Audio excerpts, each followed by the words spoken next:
Do you want it now? We want it, that's the way we want it. Having it like a dream, just the way we want it. Living it like a kid, that's the way we want it. Feeling creative, feeling innovative. The art, the heart of a spoken word, thinking like the little bird. They respond to the wind like you respond to my word. Open your ears, listen and hear to me freely because I've got something to say. I said I've got something to say. Hi, well, welcome to this segment of Pro. I'm your host, Carvel Monroe, and on this occasion, I am broadcasting live from Brooklyn Pizza at the University of Central Florida. Today, I want to feature a special guest. All my guests are special, and today is no exception. I want to introduce you to none other than Vicky Clark. Well, here we are. We're live at Brooklyn Pizza at the University of Central Florida. I'm with Vicky Clark on this segment of Pro. She's an alumni here and she's coming back to be a blessing to the students who have gathered. They have invited her because she's awesome, as you're about to see. So I want you to sit down, listen to this interview, and in the end, we'll able to show you her performance or delivery of her message. We're going to put all the information on the screen on how you can get in contact with Vicky Clark and her organization, One Message, all the info, website, email address, phone number, what have you. Check it all out, and hey, reach out and connect with her. Get her to your next event. Amen. See you soon. How did you get on this path of doing spoken words? Where did it start? That's a long story. That's a long story. I would say. I mean, why not sing? Everybody's singing. How did you get on it? I reflect back when I was younger. I was home maybe a few years ago, and I found, I don't know if it was a journal, it was some piece of paper, and I guess I was going through like family, having a lot of family issues, and then it was just a simple line. It was like, God, I love you and you love me, I would just want a happy family. And I was like, this kind of rhymes. Okay. And I was like, that's amazing, because I didn't even recognize at that young age that I was like writing, like I even wrote something like that. So when I got here, when I really began to just seek God, like I'm telling you, I would fast, I would come home from work, I wouldn't even eat, I would just pray, it was just some of the most amazing times I had with God. And that was when he started, I just giving me these poems, and I was like, okay, so I would just hear it in my head and I would just write. So that's kind of how it all got started. Okay, so you really kind of just discovered this whole thing of poetry and spoken word. Yeah. It wasn't something that you had from 20 years ago. No, and I never really heard of spoken word. I mean, people hear poetry, but usually it's in a sense where it's just so boring and I don't want to do, poetry, Shakespeare. But I mean, when God just started giving this to me, and then as I began to share with other people, some people was like, oh, it's cool, but some people really took it to heart, like, wow, this is an amazing, unique gift. So. Yeah. Mm-hmm. And so how did you balance the two? You had some people that was kind of saying, okay, that's kind of weird or whatever, and then some people were really touched by it, moved by it, and seemed to be motivated by something else. Or no, that's funny that you say that, because I love my family, but some of my brothers, like one of my brothers, he's an engineer, so he's very tech. Everything adds up. So when I came to college, I changed my major. I was in ad PR, but I changed it to communications. Mm-hmm. So he was like, so what are you going to do with a communications degree? Mm-hmm. And then I said, I don't know. I'm going to use it for One Message. And that's when God gave me my business name, my organization. And so I was like, okay, God. So is this something that I need to pursue, need to do? And it really, when I shared that with him, he was like, it just didn't make sense and that's for most people, for most working families, is get a job, get an education, get a job, and work. But I'm a dreamer, and since I came here, especially since I started going to my home church, and pastor teach a lot about dreaming and pursuing purpose. Like, I've never even heard of purpose till I came to Orlando and got rooted in my church. And because people live it, because where I'm from, it's not like that. Like, we go to church, you sing some hymns, but not discarding that at all, because I think that's my foundation, and I do appreciate God for my foundation. But it's always another level, and that's something that I had a thirst for before I came here. I was like, God, there has to be more to you than what I'm experiencing right now. And so, yeah. So tell me, What is the purpose behind it? What's your objective? You know what? Originally, I guess when I was looking up the name, it was some, I can't even remember the scriptures right now that talked about specifically messages, but I can tell you one thing. One of the foundation scriptures is Proverbs 18:21, where it talks about the life of the power of life and death is in the tongue. And so under one message, there are many messages. Of course, it's Christ as the head, but under it, it's just inspirational and encouraging messages to just keep people going, give people hope, for their future, to let them know that there's so much more than what they're experiencing. So the whole purpose of one message is to encourage, empower, and motivate individuals to positively exercise the power of voice while spreading the gospel of Jesus Christ. That's good. That's good. So what has been like now since you've assembled that organization and marching out? Are you getting outlets? Obviously, you're here today, so how's that like? How's that working out for you? Are you getting opportunities to go out with one message under that umbrella and spread the good news? Yes, I've been getting a lot of opportunities. One of the greatest obstacles so far you had to overcome in pursuing this one message that you have in your heart? Okay, it was really confidence. Growing up, I dealt with low self-esteem to the 10th degree, to the 10th. I mean, and a lot of people don't believe me when I tell them this, but I really dealt with low self-esteem. I mean, just from my looks and growing up, I was a chubby little something.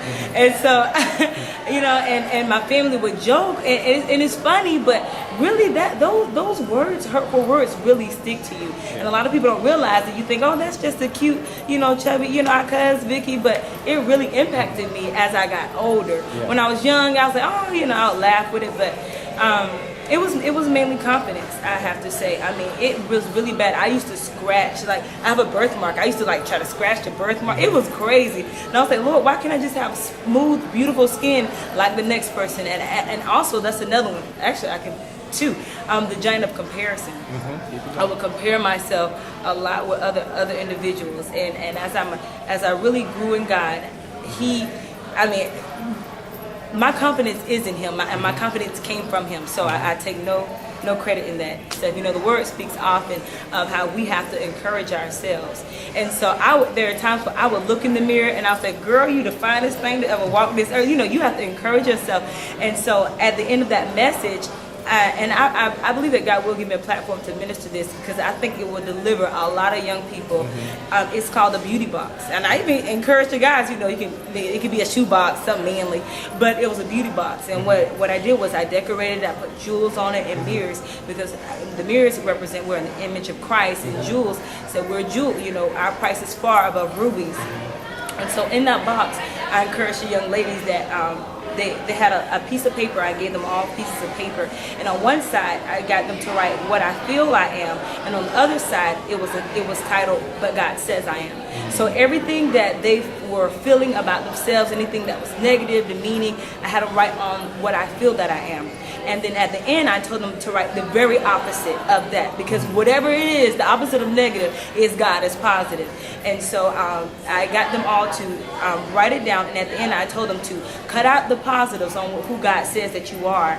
Put it in your beauty box. Place them in your beauty box, and every morning when you get up, you speak those words. That's what it connects to the power of life and death being in our tongue. And so I encourage the young ladies, speak life over yourself. Look in the mirror. You are beautiful. You're amazing. You're gorgeous. So yeah. So what would make your style so unique, or you know what? I guess it would be my voice, because I actually have a little story.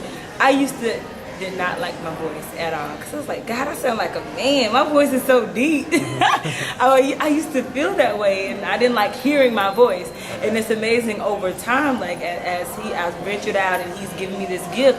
That's one thing that a lot of people compliment. They say, I love your voice. It's unique. It's different. It's not like anyone else. They say you could be in a room, and if you're talking, I recognize you by your voice. So I would have to say my voice. And I like to be cute and stylish and fashionable as always. So yeah. That's good. Don't be discouraged by your age. And that's something I dealt with, because I'm the youngest. I have 4 older brothers. They're all married, beautiful wives, beautiful children, have beautiful lives. But as I began to mature in God, I became, I guess, a little intimidated to follow my dreams, because I'm young and I'm supposed to not know, but God has matured me. It's not a man's age. It's his spirit and his walk in Christ that makes you qualified to go forth in what God has called you to do. So I just want to encourage you to go forth. Don't be afraid to speak up. Don't be afraid to speak out, because God does have a destiny, a purpose that's just for you. And it happens when you seek him. Like a lot of times there are a lot of frustrated believers because we want the benefits without going through the process. And I would say you have to go through the process. A lot of people see your glory, but they don't know your story. So just know that when you go forth, that you are going to undertake spiritual warfare. There are going to be people that are not for you. So, but I just encourage you, don't let that stop you, because God has an amazing journey that's just for you. He wants to take you on this journey. And I'm telling you, once you embrace him, he will begin to embrace you. And I'm telling you, just continue to seek him. Read your word. Pray. It's not going to happen overnight. It took years. You may see me here. Oh yeah, she seems like she's speaking so well. It took years. It took dedication, and it took commitment to get here where I am. And I feel like I have so way longer, more to go. But yeah. So just be blessed, be encouraged, and I love you. Well, the piece I'm going to minister tonight it's not that long, but it's called A Spoken Word Loosed. And it all reflects back to about the power of the spoken word and how I was loosed through spoken word, through poetry. And so I just encourage you all to listen in. There's life and death. Power of life and death is in your tongue. And I hope this piece encourages you. Spoken word loosed. Flow like waves, give your work so deep, gotcha. Stuck in a daze, words connecting like a maze, leaving you in awe and amazed. Quite frankly, I'm amazed of what can be spoken, never word spoken. I'm so free. I'm free. Free to be, made free to be who my creator created me to be. I'll speak words gently, loudly, profoundly. I will speak profoundly because I'm no longer bound with insecurities. Mentally, physically, emotionally, spiritually, I have been released. I walk out the prison doors with the key. I am a woman of God who has been loosed to speak a spoken word, a word spoken to speak the truth. Thank God I'm loosed. I am free. When the chains broke, a cord stroke from my belly to my throat, out came notes, words, and rhymes while a little voice whispered, "It's your time to shine, so shine your light, let the world know you're mine." I now clap my hands and stomp my feet. I walk to the beat of life. No more confusion or strife, only peace, love, and restoration. The devastation of world's perception of life application can't consume me, because this isn't my destination or yours. Have you been loosed from your prison doors? Loose.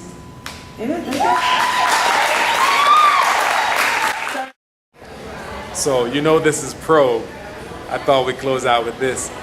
Vicky Clark is still single, y'all. Oh my goodness. That's the wrong hand. That's the biopurity ring. Oh, it's a biopurity ring. That's the biopurity ring. So oh my gosh. when that significant other comes, you can swap that out. Oh my gosh. You understand? You can swap that out. Vicky Clark, ladies and gentlemen. Oh my goodness.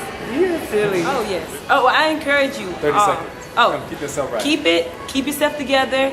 Don't let it out. Keep it clank, keep it chomp, whatever you gotta do. Don't put yourselves in position to where you can give it up. I'm a virgin and I'm not ashamed, and you can do it too.